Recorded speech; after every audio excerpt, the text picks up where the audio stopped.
This is a book review of the epic collection The Mighty Thor into the Dark Nebula. It's got Mangog on the front cover, which is odd since he's not actually in that issue. Conway, he's in the book, but not in the issue mentioned. Jerry Conway, John Buscema, Sal Buscema, etc. Volume 6, and this is 1972-73, and Thor 195 to 216, 480 pages. And there's the spine. And, well, it's still enjoyable. It's got a limited selection of bonus material in black and white, some illustrated inked pages, as well as some covers. The rest of it, of course, is in colour.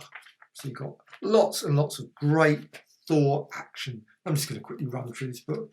Now you've got Thor. I love the Epic Collection because they actually give a listing at the front of all the different, as well as the back, of all the books. At some point they're going to have to go to the back, or get the print will have to get smaller and smaller, because I'm certain that there's going to be a lot more Epic Collections than this. So the first story you got, I like the way it's been, this story got a slight split in the story. I got some characters going off here, some of the characters going off there. And you got the key one is Mangog. Mangog has come back for vengeance. Mangog is the embodiment of 1,000, whatever, billion, a trillion, whatever, as a lot of people.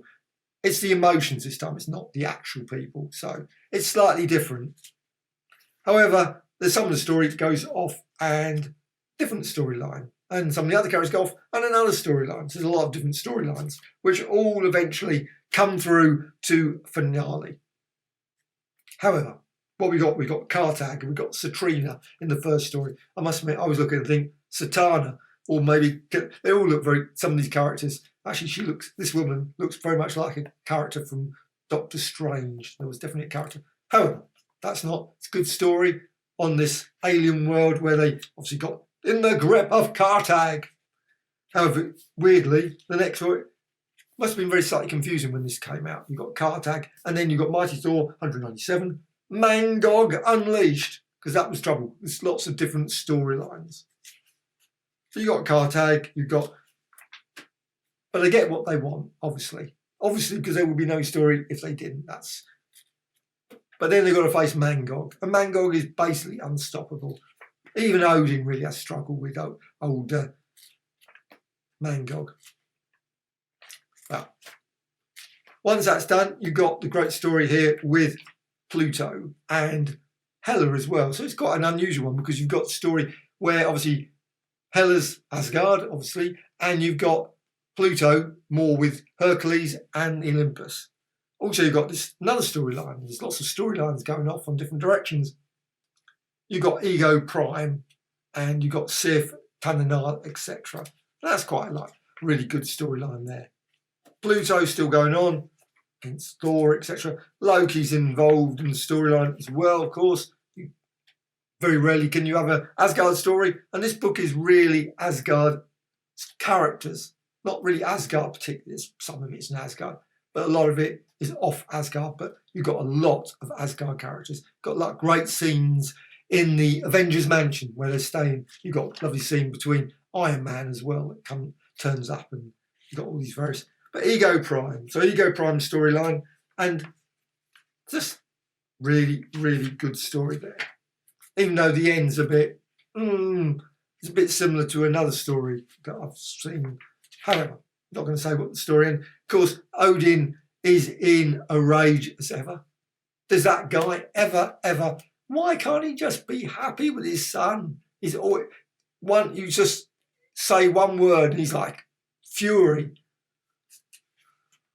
Yeah, guy needs definitely some Mephisto. Well, Mephisto, of course, Mephisto is one of the most evil characters in Marvel, one of the most powerful as well, and he, of course, causes whole loads of problems for the Asgardians. And it's a real good story, leading on to the Absorbing Man, who is also pretty powerful. So there's a lot of powerful guys in this story. Absorbing Man, and of course, always following on from the Absorbing Man is Loki. So you've got Loki's storyline as well. Some great scenes, like I say, the Avengers Mansion. I quite like this a bit for Avengers Mansion. It's a nice sort of home from home for the Asgardians. Fourth Dimensional Man. Bit of a moral story since Fourth Dimensional Man, he is doing this for his world. Now, Thor saves Asgard every week or so and has no problem. But this guy, fourth dimension, of course, there's conflict between the two. There has to be, because it's a comic book and there needs to be for a good story. However, you've got this slightly weird character here. And you've got the Deadly Druid, the day of, and you've got Stonehenge, which I quite like because it's set in London. A London that I am totally not familiar with. Certainly not a London that I know. I've been to Stonehenge many times, Avebury, etc. You wouldn't be able to do that now. You can't get near it because there's all fences and things. They wouldn't allow him to walk there. They'd stop him. You're not allowed to go in. You have to go under tunnels and things. It's all very changed since when you could go to Stonehenge, you could wander over it and do all those sort of things. However, Bullock is the next story. Bullock and the Trolls. Now, they have quite a good idea at the start. I'm not going to say what the idea is, but it's a real good twist in the story. And then, of course, Bullock invades the surface world storyline. That's a good storyline. Then you got the finale bit, which is the Dark Nebula. That's the last.